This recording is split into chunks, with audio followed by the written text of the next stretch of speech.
Adapun saya di sini sebagai moderator dalam kegiatan acara mengembangkan budaya positif di lingkungan SMK Negeri 2 Tanjung Jabung Timur oleh calon guru penggerak angkatan kelima oleh Ibu Apriani Fitriana.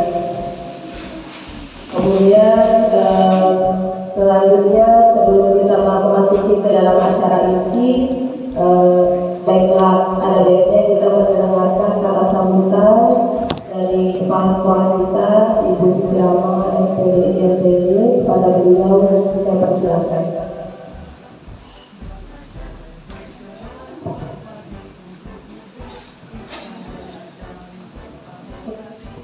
Bismillahirrahmanirrahim. Assalamualaikum warahmatullahi wabarakatuh. Waalaikumsalam warahmatullahi wabarakatuh. Semangat pagi. Pagi. Luar biasa, tetap semangat. Saya lebih semangat lagi ya Bapak Ibu ya. Ayo dong, sudah pada makan kan? Ya, mudah-mudahan nggak ngantuk kalau sudah makan. Yuk kita coba semangat lagi. Semangat pagi. Pagi.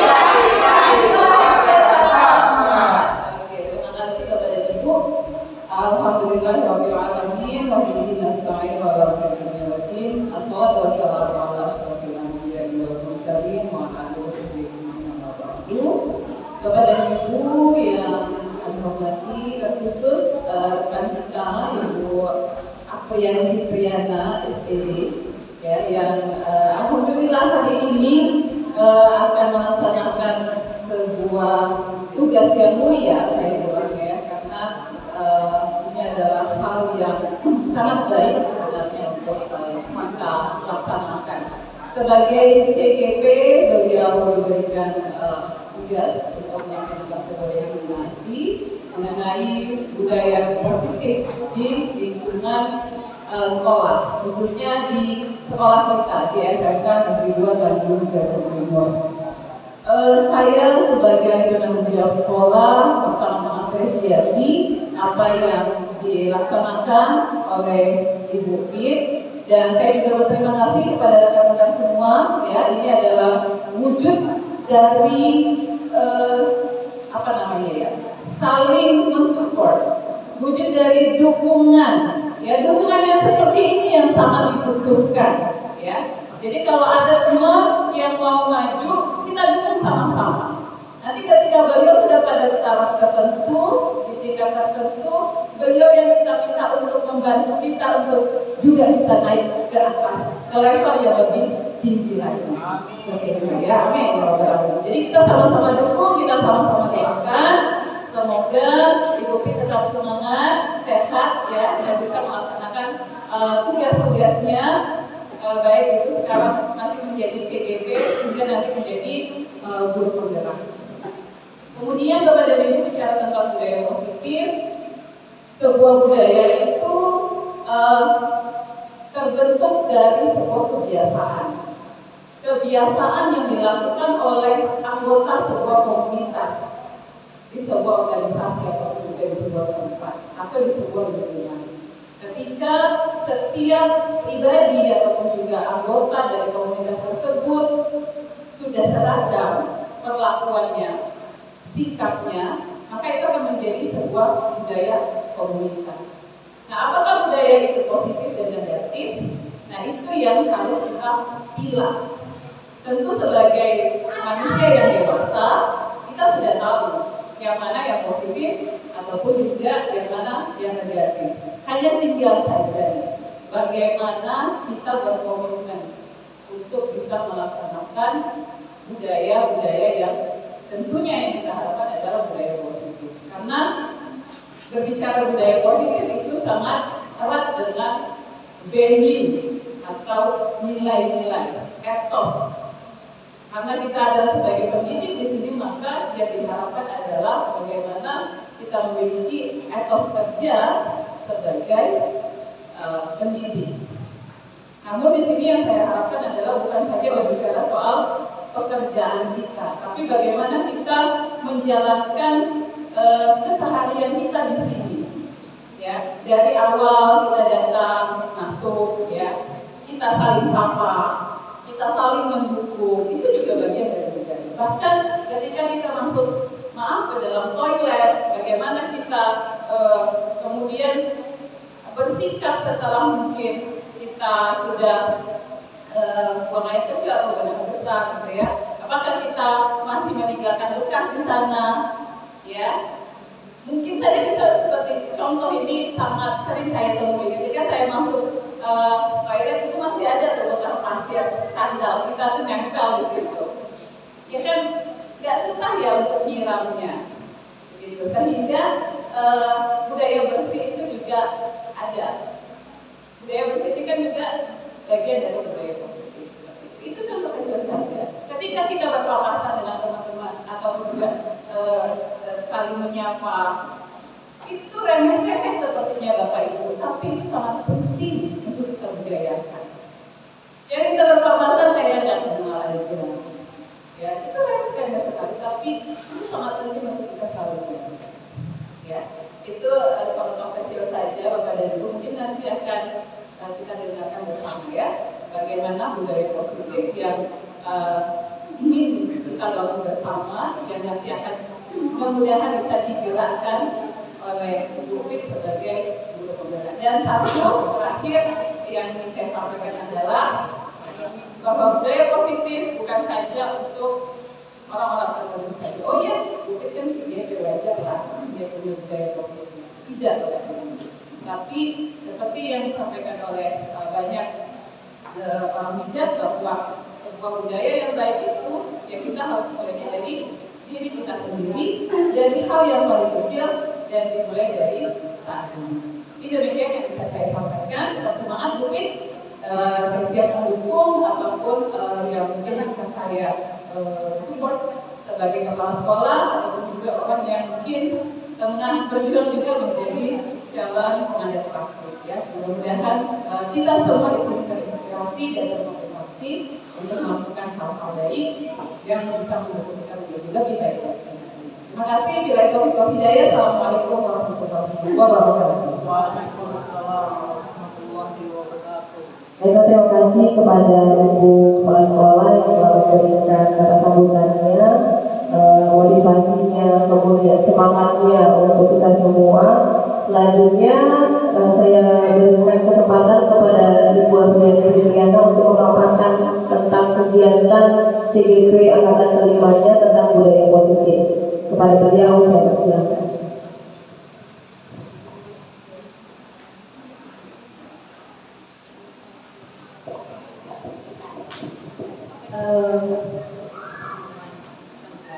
Baik, Assalamualaikum warahmatullahi wabarakatuh. Selamat siang Bapak Ibu semua. Selamat siang. Baik, pertama saya ucapkan terima kasih kepada Bapak Ibu yang telah meluangkan waktunya untuk mengikuti kegiatan kelimbasan pada materi budaya positif.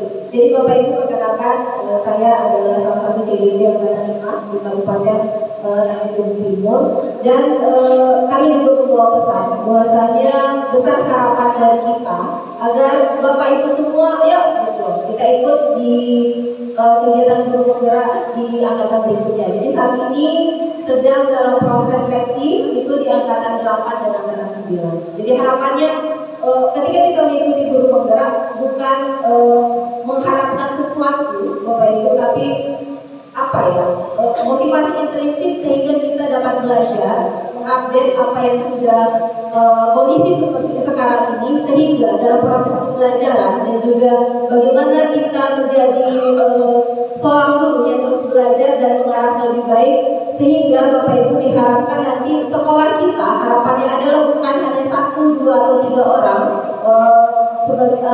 ada di guru penggerak, tetapi seluruhnya bisa dapat tergerak, jadi tergerak, bergerak dan menggerakkan, begitu harapannya. Dan salah satu dukungan yang kepala sekolah kita juga Bapak Ibu di angkatan ke-7 bisa Miss Rahma sedang mengikuti seleksi juga. Jadi CPP, kalau di situ posisinya CPP, calon pengajar praktik, dan itu saya rasa seiring dengan sekolah kita Bapak Ibu, di mana kalau di luar sana sekolah kita adalah sekolah penggerak, tapi kadang kita dalam tingkat SMK namanya itu pusat keunggulan. di mana Bapak Ibu kita selangkah lebih maju nih dari sekolah-sekolah yang lain tanpa kita sadari. Kenapa seperti itu? Karena yang pertama, di sekolah lain itu mereka baru mengenal, baru belajar, dan baru akan tahu apa itu merdeka belajar. Sedangkan kita Bapak Ibu, kita saat ini sudah tahun kedua. Tanpa disadari Bapak Ibu itu sudah menjadi contoh nih bagi teman-teman di sekolah yang lain. Jadi kita sudah tahun kedua dan diwajibkan untuk melakukan penindasan. Dan tidak semua sekolah Bapak Ibu mendapatkan kesempatan seperti ini. Dan salah satunya mungkin ketika saya diterima di CGP Angkatan 5 ini adalah karena saya juga berasal dari sekolah penggerak, yaitu pusat pembinaan. Jadi titipan dari fasilitator kami yang pertama adalah Bapak Ibu diharapkan untuk mengikuti seleksi CGP berikutnya. Dan itu tidak memandang status ASN ataupun honorer. Jadi semua kita sebenarnya bisa dikatakan wajib lah untuk mengupgrade kita dengan mengikuti kegiatan di guru penggerak. Bapak Ibu izinkan saya untuk mempresentasikan sedikit apa yang sudah saya dapatkan. Mungkin ini tidak keseluruhannya apa yang saya peroleh itu secara benar adanya, tapi secara pemahaman saya. Dan nanti mungkin kalau ada sesi tanya jawab, saya tidak sendiri Bapak Ibu, ada pendamping praktik yang materinya lebih dulu. Ya, calon pendamping praktik yang materinya lebih dulu dan lebih banyak mungkin diberikan. Begitu, silakan nanti kita sifatnya adalah saling diskusi saja. Baik Bapak Ibu, kita mulai.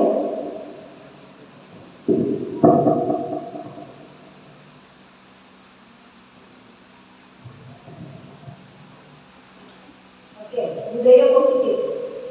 Jadi Bapak Ibu, latar belakang dari budaya positif adalah suasana positif. Ketika kita membawa kata-kata positif, bahwa di sana adanya tindakan-tindakan yang baik. Jadi kita belajar untuk melihat kebaikan, jangan melihat memandang sesuatu itu dari kejelekan. Jadi ketika kita melihat sesuatu itu berpikirlah yang positif. Ketika kita berpikir positif, maka apa yang kita lakukan juga nantinya akan positif. Jadi suasana positif ini mendukung dalam menciptakan pembelajaran yang kondusif.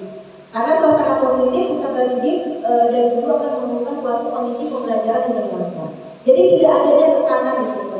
Ketika kita melakukan pembelajaran, tidak ada anak itu merasa takut, merasa tidak nyaman, atau malah merasa dia terancam ketika kita melakukan proses pembelajaran. Jadi yang kita terapkan adalah bagaimana kondisi pembelajaran yang menyenangkan.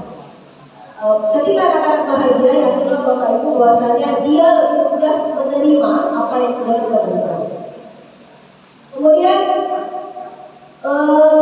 budaya positif itu apa sih?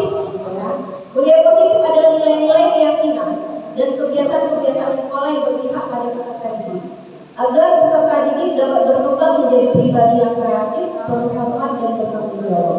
Jadi adanya nilai-nilai. Jadi Bapak Ibu di sekolah kita itu sudah banyak sekali budaya-budaya positif yang sudah timbul. Bagaimana kita membuat keyakinan-keyakinan atau kesepakatan-kesepakatan yang ada di sekolah sehingga membudidaya.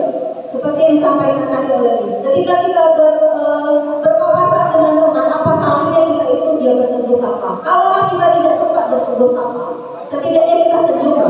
Artinya kita itu bisa menerima nih kalau itu dengan wajah yang bersepakat. Ketika kita telah menjalin kedekatan emosional tersebut Bapak Ibu, maka dengan mudah kita ketika menyampaikan sesuatu baik dengan rekan kerja, dengan pimpinan atau dengan anak itu akan lebih mudah. Selanjutnya disiplin. Ada disiplin positif. Disiplin positif merupakan cara penerapan disiplin tanpa kekerasan dan ancaman. Ini yang saya sampaikan tadi. Dan dalam praktiknya melibatkan komunikasi tentang perilaku yang efektif antara guru dan peserta didik. Kemudian yang kedua adalah dalam penerapan disiplin positif ini, peserta didik diajarkan untuk memahami konsekuensi dari perilaku mereka. Dari apa yang mereka lakukan, konsekuensinya apa. Jadi ketika kita memberikan sesuatu kalian misalnya tidak boleh menggunakan pakaian yang terlalu ketat. Itu kita tidak hanya boleh, kalian tidak boleh menggunakan pakaian yang terlalu ketat. Tapi katakan apa ketika kalian menggunakan pakaian terlalu ketat, apa dampak yang akan kalian peroleh? Mungkin seperti itu. Jadi disiplin positif merupakan salah satu cara penerapan disiplin yang bertujuan menumbuhkan kesadaran serta memperdayakan peserta didik untuk melakukan sesuatu tanpa adanya rayuan, ancaman maupun hukuman.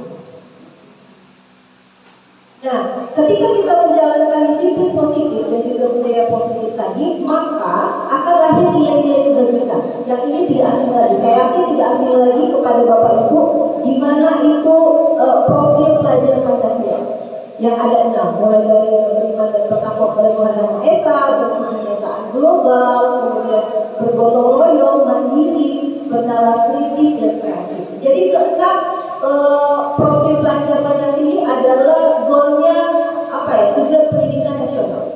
Jadi ketika kita melakukan proses pembelajaran, ketika kita melakukan kegiatan apapun yang sifatnya pembelajaran di sekolah, tujuannya adalah menumbuhkan nilai-nilai pelajar Pancasila ini di dalam setiap individu peserta didik kita.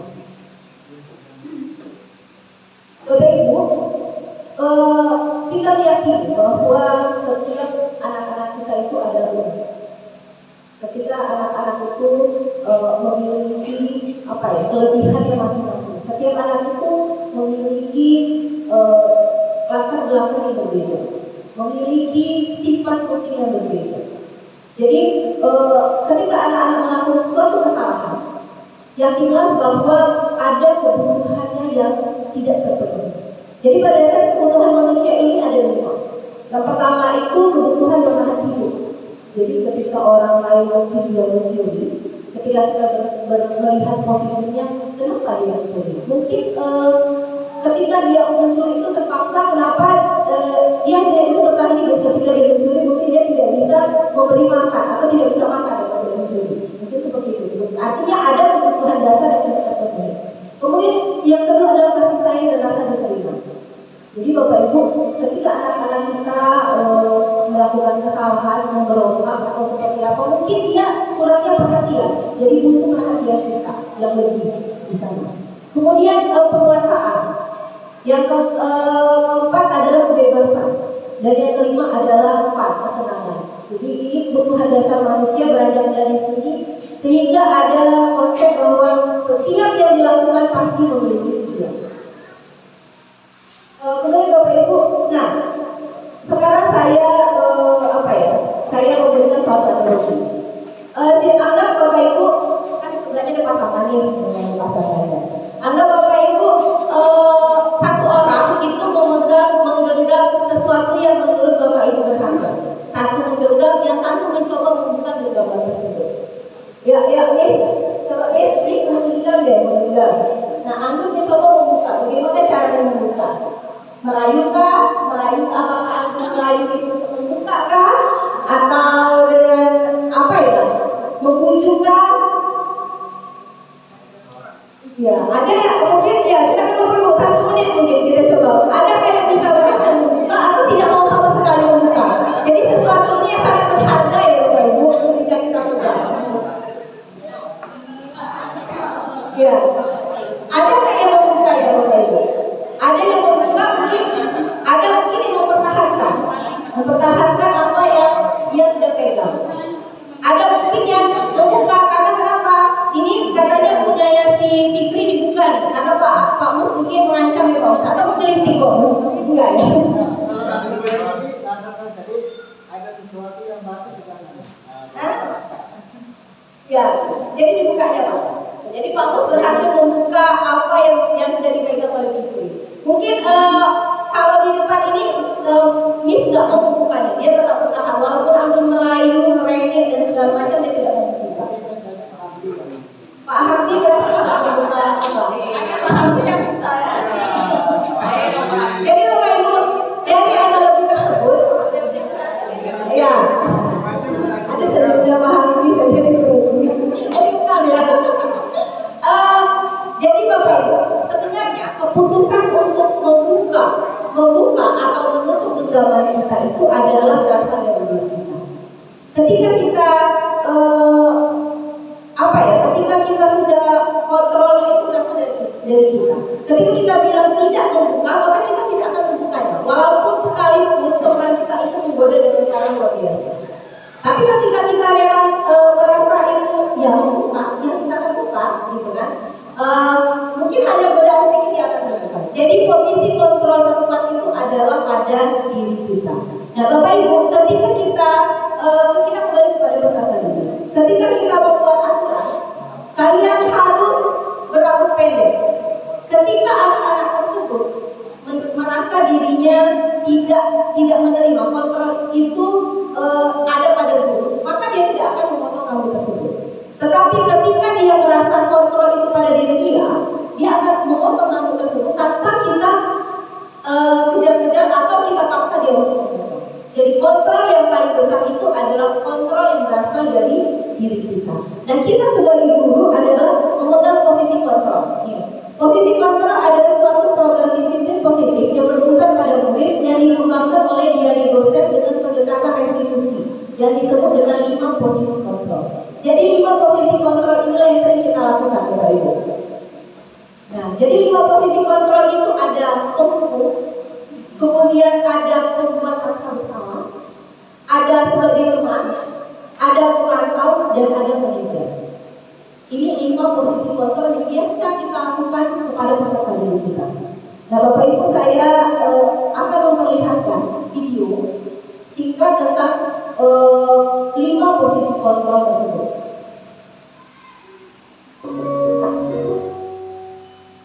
Salam Bapak Guru hebat. Dalam penerapan disiplin positif restitusi, salah satu program yang dikembangkan adalah 5 posisi kontrol.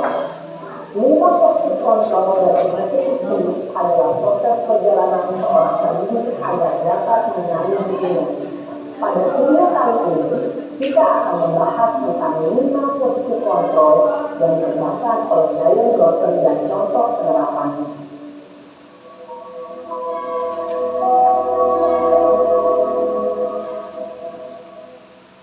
5 posisi kontrol itu adalah 1. Posisi penghukum, 2. Posisi pembuat merasa bersalah, 3. Posisi teman, 4. Posisi pemantau atau monitor, dan 5. Posisi manajer.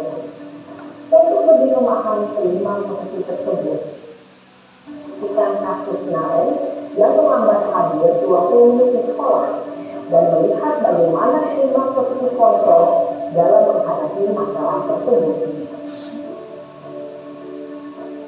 Di posisi yang pertama, posisi pemukul.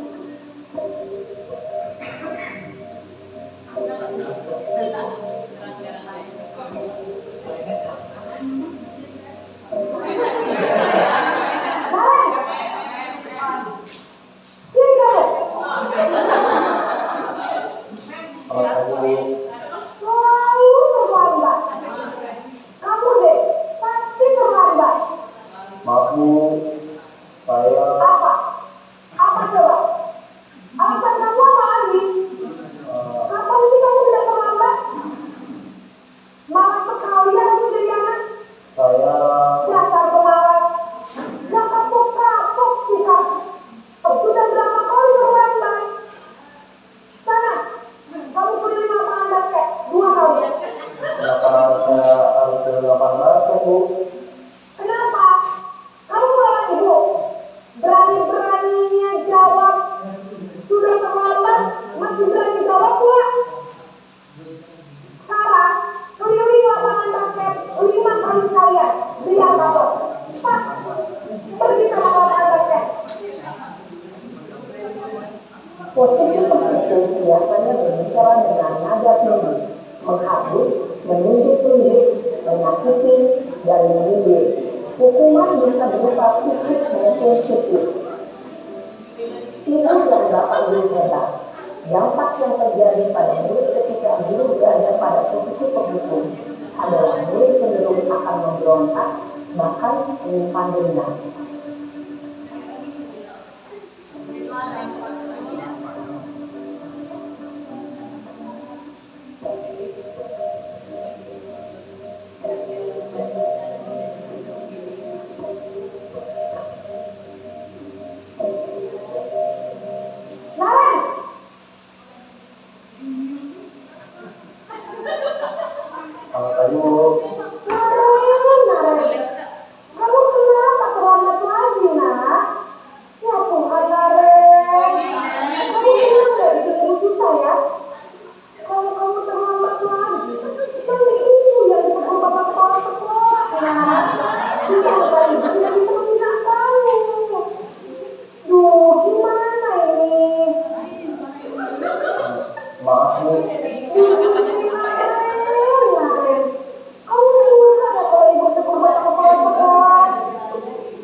Posisi pembuat rasa bersalah berbicara dengan nada tenang, cenderung lembut, namun kata-kata yang diutarakan membuat murid merasa menjadi orang yang gagal, memandang buruk dirinya sendiri, merasa tidak berharga, dan tidak sanggup membahagiakan orang lain.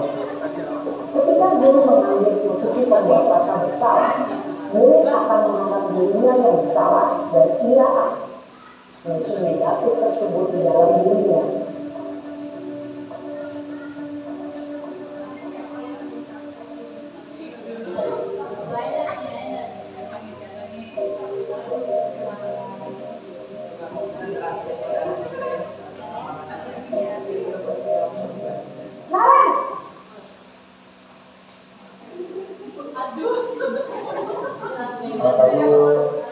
Wah, sudah jam berapa ya, Kak? Jam berapa ya, sayang? Iya Bu, habis ibu saya udah memaafkan saya Bu. Kamu malah menyalahkan diri kamu. Kamu ini bukan anak-anaknya paling kencang. Kok terlambat sih? Iya Bu, saya mau lambat kamu tadi. Jadi biar aku saya kencang, tetap langsung dan Bu. Ya sudah sana. Ini kali larinya lebih pintar lagi ya. Biar gak terlambat lagi. Bikin surat ibu. Demi ibu. Bisa kan? Bisa lah Bu. Ya sudah sana ibu. Ibu berasa berusaha sekali.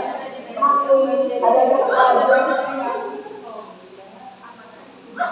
Dalam sesi teman, guru berbicara dengan nada suara ramah, akrab, cenderung bersenda gurau untuk menjaga suasana tetap santai.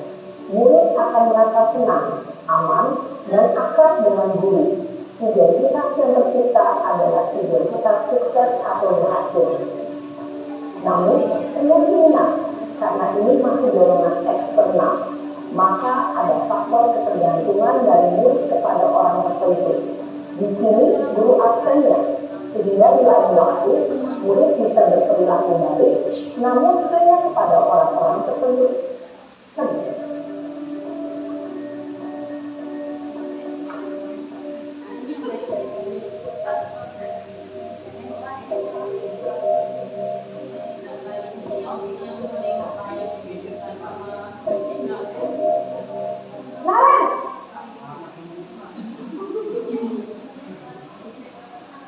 Selamat pagi Bu. Naren, apa peraturan sekolah kita tentang jam berapa kita harus masuk sekolah, Nak?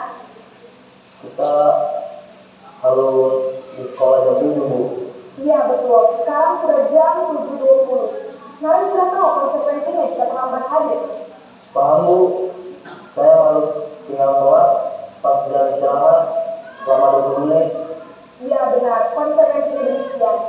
Jadi nanti jam 9.30 pas istirahat, kamu harus tinggal di kelas, kerjakan tugas tambahan untuk ketertinggalan kamu, ya? Baik Bu. Posisi pemantau mengandalkan penghitungan atau data untuk mengontrol murid. Guru mengarahkan murid berdasarkan peraturan dan konsekuensi. Seorang pemantau menunjukkan bahasa tubuh dan ekspresi wajah yang nyata dan cenderung formal.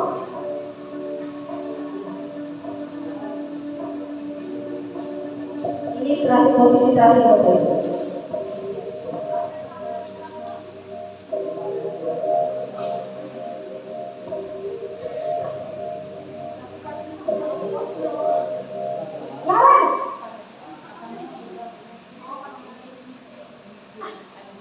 Selamat pagi Bu.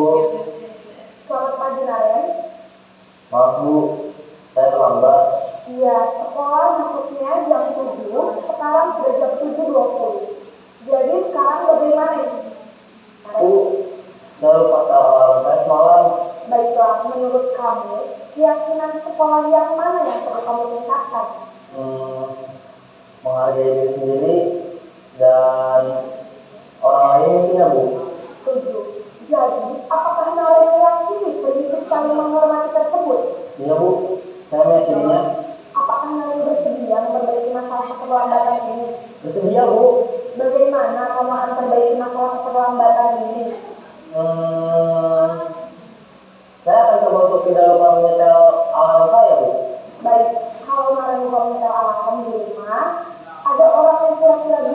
untuk mengingatkan tidak? Ada Bu, kakak saya, Kak Emma. Ada lagi selain Kak Emma? Selain Kak Emma, ada ibu saya. Baik, jadi yang mengingatkan Naren adalah Kak Emma dan ibu kamu. Ya, kira-kira akan mulai saat kapan nih Naren? Setelah pulang sekolah, akan segera saya lakukan. Baik, jadi Naren akan setel alarm untuk bangun besok pagi dan akan diingatkan oleh kakak dan ibunda Naren ya. Ada lagi yang bisa dilakukan Naren agar tidak terlambat bangun lagi. Tidak ada Bu. Baik Naren, terima kasih untuk kerjasama kamu. Sekarang kamu sudah kembali ke kelas untuk belajar. Baik Bu, terima kasih. Posisi manajer adalah posisi kontrol yang disarankan untuk membimbing murid memiliki sikap disiplin yang positif, yaitu murid yang mandiri, bertanggung jawab, dan dapat memecahkan masalah. Tujuan dari posisi ini adalah agar murid dapat berefleksi atas tindakannya. Guru akan dengan tulus memberikan pertanyaan-pertanyaan bermakna, sehingga membuat murid dapat pilihannya dan mencari sebuah solusi untuk menyelesaikannya. Ibu dan bapak guru hebat, setelah mengamati adegan kelima posisi kontrol tadi, kira-kira posisi mana yang paling ideal? Posisi mana yang dapat menunjang motivasi intrinsik? Ya, tentu posisi manajer. Posisi Ya, baik Bapak Ibu, itu 5 posisi kontrol yang sering kita lakukan di sekolah. Jadi Bapak Ibu, dari kelima posisi kontrol ini, mulai dari penghukum, pembuat rasa bersalah, teman, pemantau, dan manajer, pada dasarnya adalah kita memiliki tujuan yang sama, yaitu bagaimana membuat peserta didik kita atau menciptakan peserta didik yang bisa mengikuti aturan dengan baik. Dan itu yang catatannya adalah Bapak Ibu, bagaimana bisa memunculkan motivasi intrinsik dari para peserta didik. Nah, Bapak Ibu, dari kelima posisi kontrol ini, posisi yang paling baik adalah posisi manajer, di mana kita bisa memberikan solusi dari permasalahan yang telah dilakukan oleh peserta didik. Tetapi Bapak Ibu, catatannya adalah ketika kita memilih posisi kontrol ini, maka yang pertama kita lihat adalah karakteristik dari peserta didik. Ketika kita memilih salah satu posisi yang di sini adalah posisi penghukum, itu adalah posisi sebenarnya posisi yang paling bawah di antara 5 posisi kontrol. Jadi kita disarankan untuk sampai ke posisi manajer. Di mana posisi kita sekarang Bapak Ibu? Silakan nanti kita bertanyalah sendiri kepada di mana posisi kita. Tetapi harapannya di sini adalah Bapak Ibu, kita dapat meningkatkan 1 tingkat atau 2 tingkat, bahkan kita dapat mencapai dari posisi manajer. Walaupun Bapak Ibu, ketika kemarin saya pernah terapkan ini, dan itu satu membutuhkan waktu yang sangat lama. Yang kedua adalah bagaimana kita harus lebih kontribusi lagi melihat permasalahan peserta didik. Jadi itu sebenarnya posisi manajer itu posisi yang paling sulit. Kalau saya pribadi mungkin yang melakukan posisi yang paling sulit, tetapi dari 5 posisi kontrol ini posisi manajerlah posisi yang paling baik. Nah, bagaimana kita melakukan posisi manajer ini dengan baik? Dengan cara menerapkan segitiga restitusi. Nah, intinya di sini Bapak Ibu, bagaimana kita semua bisa menerapkan segitiga restitusi ini pada setiap peserta didik kita, sehingga kita dapat berada pada posisi manajer. Ya, jadi kunci dari posisi manajer itu adalah segitiga restitusi. Di mana segitiga restitusi itu adalah yang pertama kita menstabilkan identitas, kemudian melakukan validasi tindakan yang salah. Jadi kita sama-sama memvalidasi ini kepada peserta didik, apakah tindakan tersebut benar atau salah. Kemudian yang ketiga, menanyakan lagi kepada peserta didik, menanyakan keyakinan, apakah yang telah dia lakukan itu benar atau tidak. Jadi sekali lagi Bapak Ibu, segitiga restitusi inilah yang diharapkan di budaya positif ini dapat diambil atau diserap oleh institusi kita, yaitu sekolah kita. Terakhir Bapak Ibu, ini ada video tentang penerapan segitiga restitusi. Salam dan bahagia Ibu dan Bapak Guru hebat. Pada video kali ini kita akan membahas tentang salah satu positif yang diterapkan di lingkungan sekolah yang dikenal dengan nama restitusi.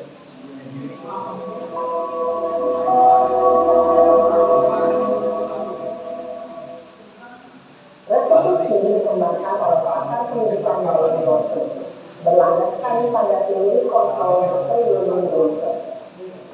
Segitiga restitusi adalah suatu proses dialog yang dijalankan oleh guru atau orang tua agar dapat menghasilkan murid yang mandiri dan bertanggung jawab.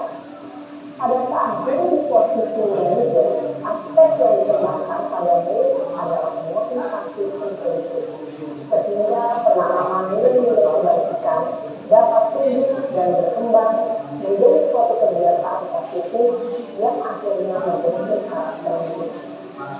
Proses dialog ini terdiri dari dilakukan pada ketiga sisi pada segitiga restitusi.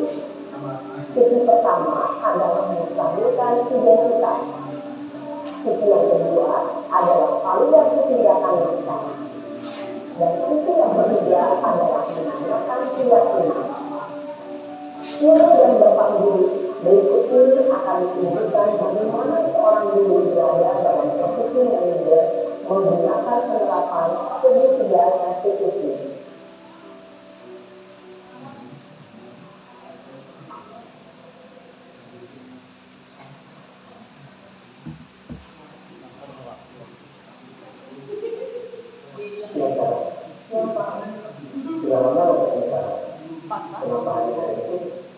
Kesel Pak, mau banget.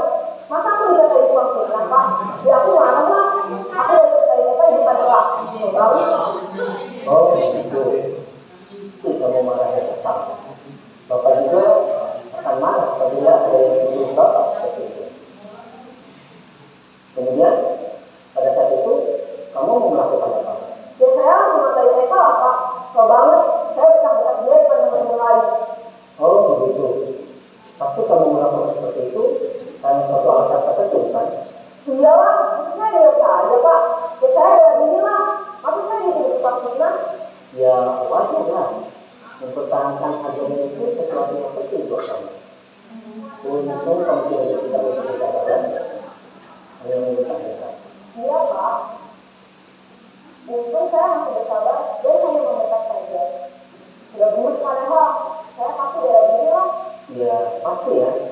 Tapi kamu memilih untuk tetap bertahan dan bersabar. Kamu memilih untuk tidak berbuat lebih parah lagi kan?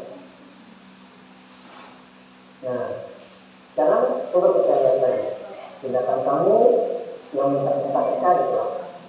Tindakan kamu itu kira-kira sesuai dengan keyakinan kelas atau mungkin kamu tidak? Enggak lah Pak. Capek Pak dari kemarin. Jadi keyakinan seperti mana yang kurang sesuai dengan keinginan kamu? Ya, saya sebenarnya mau menghargai orang lain. Mungkin saat itu saya menjadi emosi. Jadi tidak mengingat sikap itu. Kamu meyakini tidak? Menghargai orang lain itu penting buat kamu. Yakin lah Pak. Iya, setuju. Kita harus saling menghargai. Namun ada juga keyakinan yang kita sepakati yang perlu kita jalankan apabila kita tidak marah kan? Ya, saya bisa berlaku mulai dengan diri sendiri. Saya bisa jadi lebih sabar, mengambil freedom untuk berpikir mau apa. Kira-kira kamu bersedia untuk memperbaiki masalah ini tidak? Iya Pak. Kalau kamu memperbaiki masalah ini, kamu akan menjadi orang seperti apa? Saya akan menjadi orang yang bertanggung jawab kan ya Pak. Ya, yang satu aku. Iya, menurut kamu bagaimana rasanya menjadi orang seperti itu? Ya nyaman lah, bangga bisa bersabar dan mandiri. Baiklah kalau begitu. Yuk kita pikirkan bagaimana memperbaiki masalah ini.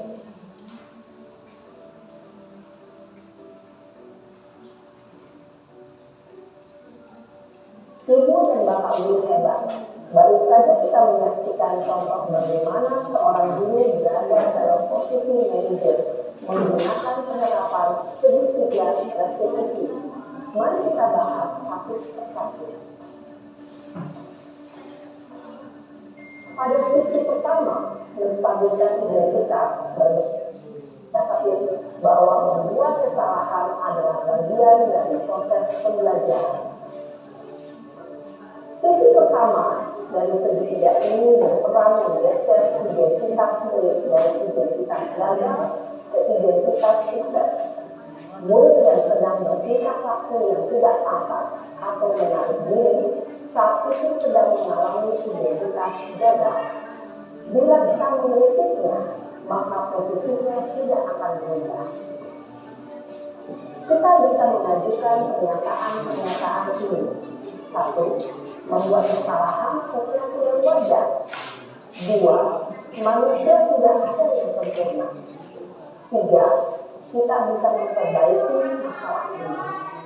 4. Saya tidak menanyakan kesalahannya. Saya berfokus bagaimana memperbaiki masalah ini. 5.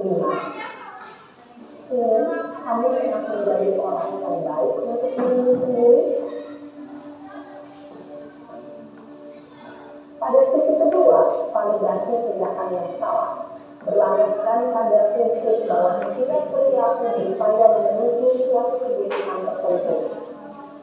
Guru yang telah memahami teori kontrol akan bergeser dari pemikiran stimulus respons menjadi proaktif dan mencoba untuk mengenali tujuan dari perilaku murid, mengenali dan mengakui kebutuhan murid ini dapat memperbaiki hubungan dengan murid tersebut. Pernyataan atau pertanyaan bisa disampaikan dengan nada suara tidak menghakimi atau memojokkan, sehingga dapat mengendalikan murid pada posisi positif. 1. Kamu bisa saja bertindak lebih gegabah lagi dari ini. 2. Kamu bisa karena suatu alasan tertentu. 3. Kamu melakukannya karena mempertahankan sesuatu yang penting lagi. 4. Mungkin kamu bisa mempelajari suatu perilaku baru yang lebih efektif. Bersediakah kamu mempelajarinya? Selanjutnya, kita akan simak sisi terakhir, yaitu menanyakan keyakinan. Teori kontrol menyatakan bahwa pada dasarnya kita termotivasi secara prinsip. Pada saat perilaku yang salah telah divalidasi dan identitas sukses telah stabil, maka murid telah siap mengalihkan keyakinan-keyakinannya dengan tindakannya yang salah, dan pemikirannya telah bergeser kini menjadi orang yang tinggi. Pertanyaan-pertanyaan ini dapat mengalihkan keyakinan-keyakinan yang dianut murid. Sebagai keluarga atau kelas, apa yang kita yakini? 2. Nilai-nilai apa yang telah kita sepakati? 3. Seperti apa gambaran sebuah kelas yang ideal bagi kami? 4. Kamu ingin menjadi orang seperti apa?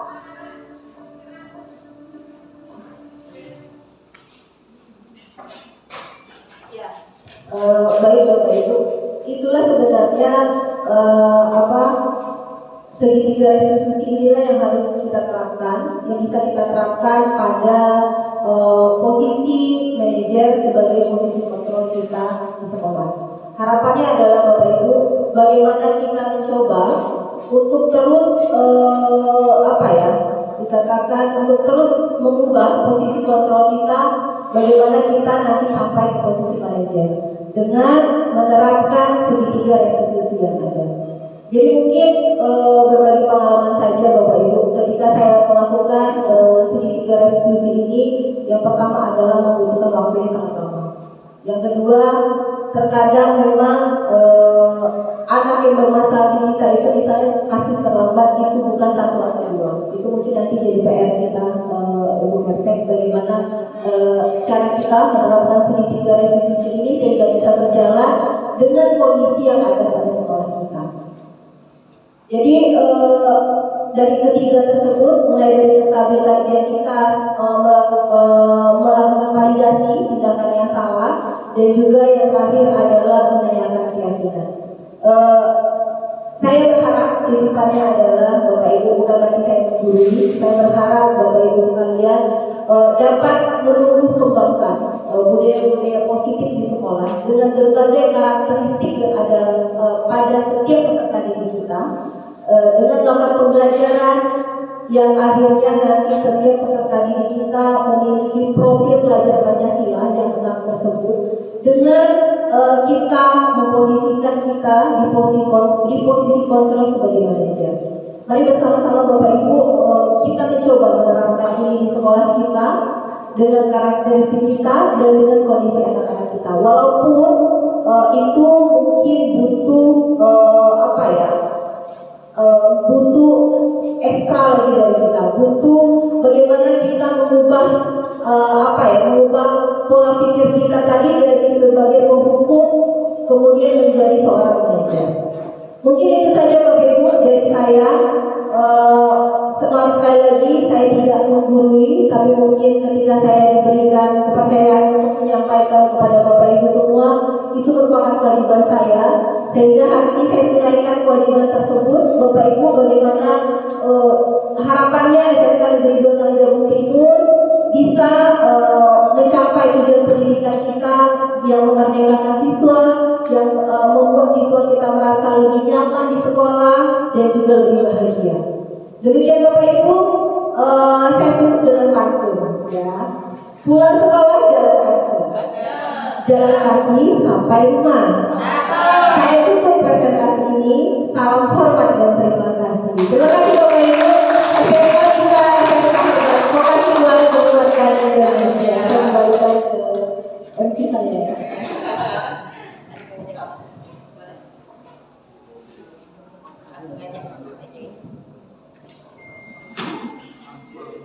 Baiklah, terima kasih kepada Ibu Amelia Fitriana yang telah memberikan pemaparannya yang sangat luar biasa untuk kita semua. Karena mengingat waktu sudah menunjukkan pukul 3, karena kita juga di rumah ada kesibukan yang lebih. Di sini mungkin saya ada resume dari apa yang telah dipaparkan oleh Bu Bit, tanpa disadari bahwa selama kita melakukan kegiatan tatap muka bersama peserta didik, kita itu sudah melewati yang namanya 5 posisi kontrol, di mana yang pertama tadi adalah posisi penghukum, yang kedua adalah pembuat rasa bersalah, kemudian posisi sebagai teman, ada juga guru-guru yang memposisikan diri kita sebagai pemantau dan juga manajer.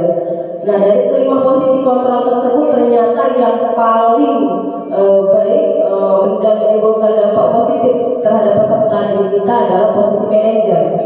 Dan diharapkan kepada seluruh, tidak hanya satu orang, tidak hanya kepada MEM sebagai pembina klub, tapi kepada seluruh majelis guru memiliki sifat tersebut yang ditanamkan dalam diri sebagai memposisikan diri sebagai manajer untuk anak-anak peserta didik kita agar memiliki satu visi dan misi, yaitu menggerak, tergerak, dan menggerakkan, tergerak, bergerak, dan menggerakkan, seperti itu.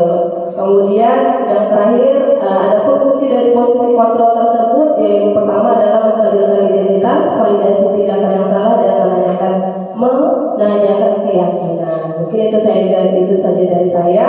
Sebelum mengakhiri dari kegiatan hari ini, saya mohon izin Pak Mus untuk menutup acara kita dengan doa. Kepada Bapak saya persilakan.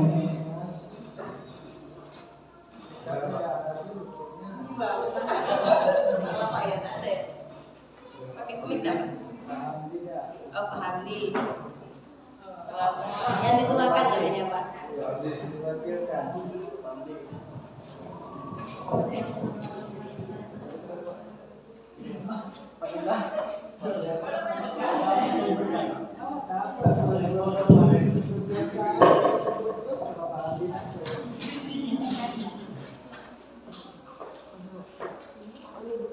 Saya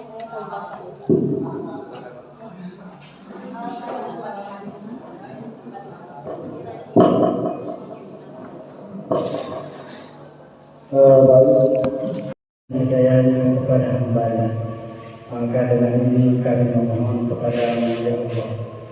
Dalam pertemuan ini, jadikanlah suatu momentum yang baik bagi kami.